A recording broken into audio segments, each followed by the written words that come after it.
Sa atong panagtigom karon, ang atong tema is open the door of the cage, go out and fly. It's hard for us to fly when we have baggages. It is difficult for us to fly kung ana kita niini nga mga bagay. So we need to let go, to lessen our baggages through cleansing, so that it will be easier for us to go out and fly, to spread the goodness and the love of Jesus.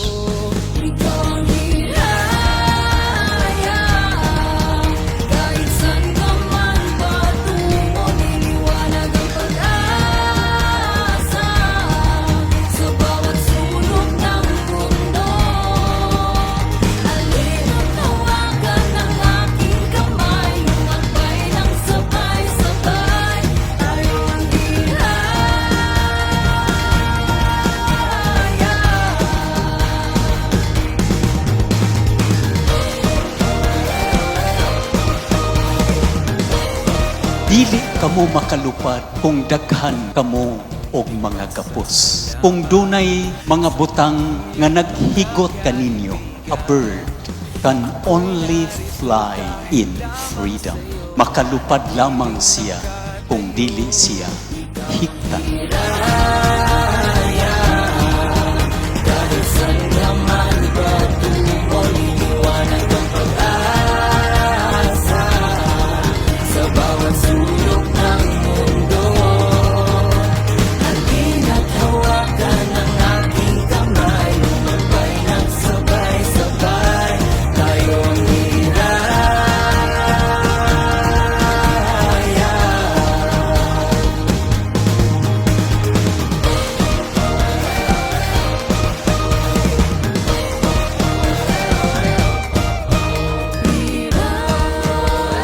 Why is there a need to gather all of you?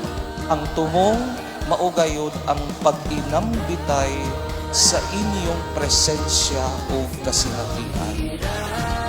Daghan mo'y kauban nga nag-struggle, daghan mo'y mga kauban nga nagpalipayon, ug tungod ni atong sharing of experiences and presence, makaingon kita nga it is good to be a leader in the parish, especially in the diocese. So sharing of our presence and our experiences.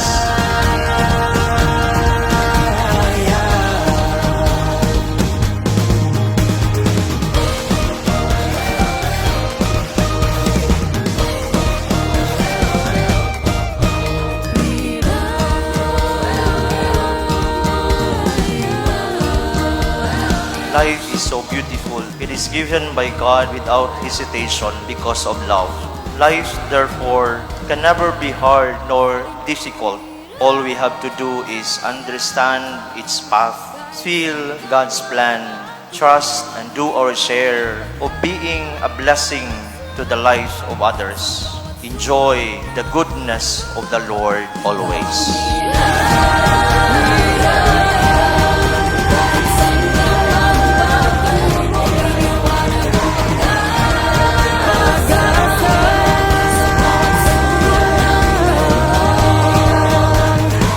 And as we end this Youth Congress, let us take this challenge. Allow the generosity of other people to make us transformational leaders. Let us transform our society. Open the door of the cage, go out and fly. Lupad mo nga gawas nun. Lupad mo nga malipayon. Ug ayaw kalimti. Lupad mo nga mapuslanon.